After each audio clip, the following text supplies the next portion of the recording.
Good morning, Malai Murasu, for Print News in English. Headlines for the day. New GST regime from September 22nd, 5% tariff on 18% slabs remains 40% on luxury goods. Daily items to get cheaper.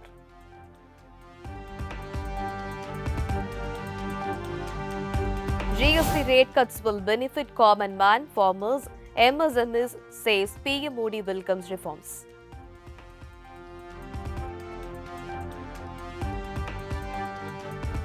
TTP Dinakaran's AIMK exits National Democratic Alliance.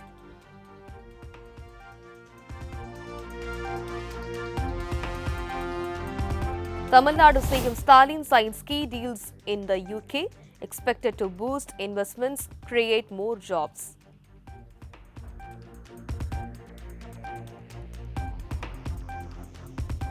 Boost for Chennai Metro, 1,964 crore rupees approved. Funds to speed up metro expansion and improve public transport.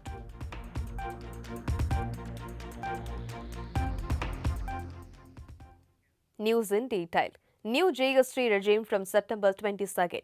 5% and 18% slabs remain, 40% on luxury goods. Daily items to get cheaper. The 56th meeting of the GST Council, led by Finance Minister Nirmala Sitharaman, has approved a major change in GST rates. The Council decided to remove the 12% and 20% tax slabs. The new structure will start on September 22nd, the first day of Navaratri. There will now be two main GST rates, 5% and 18%. A new 40% tax will apply to luxury and sin goods.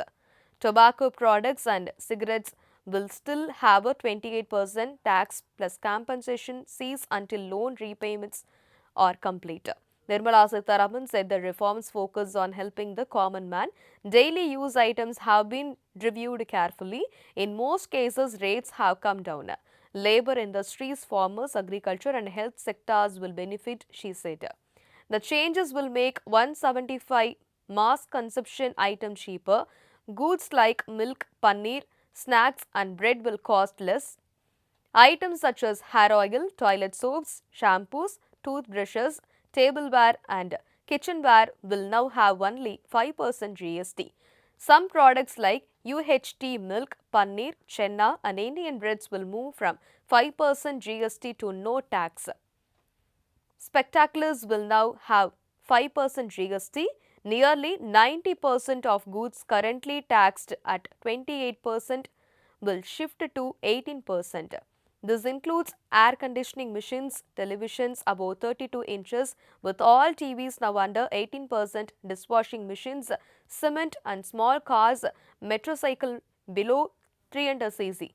Automobiles such as small cars up to 350cc, buses, trucks, ambulances and auto parts will also move to 18% cent slab.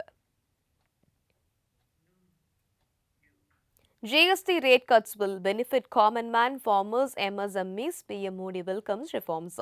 Prime Minister Narendra Modi has welcomed the new two-tier goods and service tax system. It will take effect from September 22nd. Modi said the changes will help farmers, MSMEs, the middle class, women and youth. In a post on X, he called it a step towards next generation GST reforms. He reminded people that had spoken about these reforms during his Independence Day speech. The union government prepared a detailed plan to simplify GST rates and processes.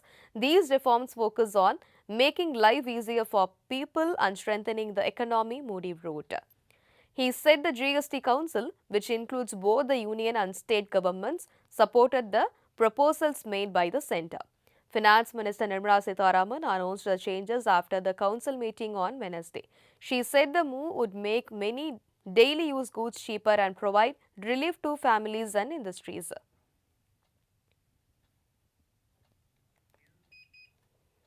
TTP Dinakaran's AIMK exits National Democratic Alliance. The Amma Makkal Munnetra Kadagam has announced his departure from the National Democratic Alliance. This decision comes shortly after O. Pannirselvam also exited the coalition.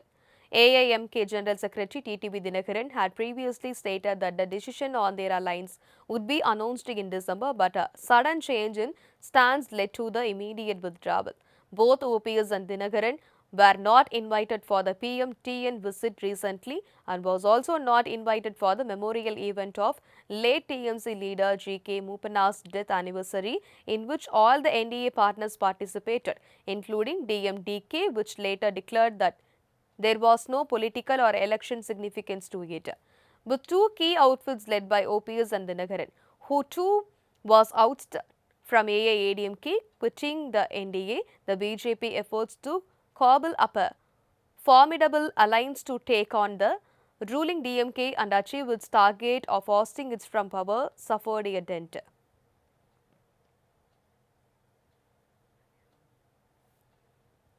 Tamil Nadu CM Stalin signs key deals in UK. Expected to boost investment, create more jobs.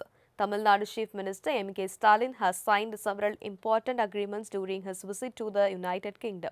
These deals are expected to boost investment, create jobs, and strengthen Tamil Nadu's economy. A major agreement was signed with Lloyd List Intelligence to expand its global capability center in Chennai.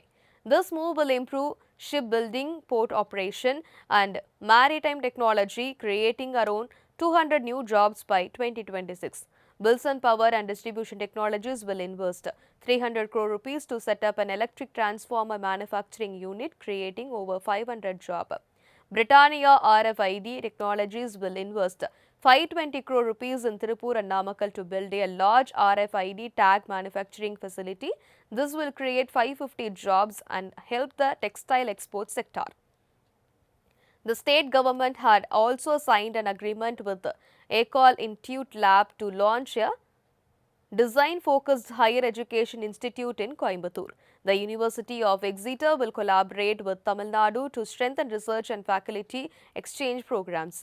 Stalin also met leaders from Rolls-Royce to discuss plan for a maintenance, repair and overhaul facility and new R&D and training center in Tamil Nadu. These initiatives are part of the state's plan to attract global investors and achieve 1 trillion economy by 2030. Chennai Corporation vaccinates 28,000 dogs against rabies. The Greater Chennai Corporation has announced that more than 28,250 stray dogs have been vaccinated against rabies. This is part of a major drive to control the disease in the city. Officials said the campaign is being carried out intensively. Teams are catching street dogs, giving them anti-rabies vaccine and then releasing them back. The goal is to stop rabies from spreading and keep both people and animals safe. The GCC shared a video of the work on its official X page. The post read, as part of the rabies vaccination program, 28,250 dogs have been vaccinated so far. The work is being carried out intensively. Rabies is a deadly disease that spreads through dogs' bites. Health officials are urging pet owners to vaccinate their pets and avoid contact with stray dogs that appear sick or aggressive. The drive will continue across all city zones. Corporation workers are also marking vaccinated dogs with paint to identify them easily.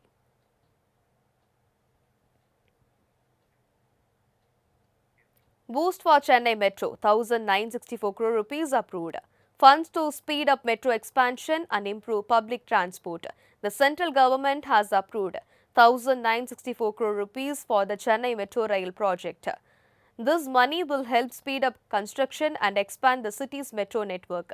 Officials said the funds will be used for building new metro lines, buying modern trains and upgrading equipments. The goal is to complete the project faster and improve Chennai's public transport. The Chennai Metro Rail Limited is already working on phase 2 of the project, which covers 118.9 km and connects key part of the city. With this funding, work on station, tunnels and elevator tracks is expected to move quickly. The metro project aims to reduce traffic congestion, provide a safer and faster mode of travel and lower pollution in the city. Once finished, it will make commuting easier for lakhs of people every day. End war through talks or Russia will use force of arms, Putin warns Ukraine. Russian President Vladimir Putin said there is still a chance to end the Ukraine war through talks if common sense prevails. But he warned that Russia would use force of arms if needed.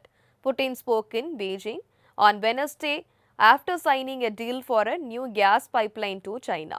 He said he sees a light at the end of the tunnel, pointing to US President Donald Trump's sincere desire to push for peace. It seems to me that if common sense prevails, it will be possible to agree on a solution, Putin told reporters.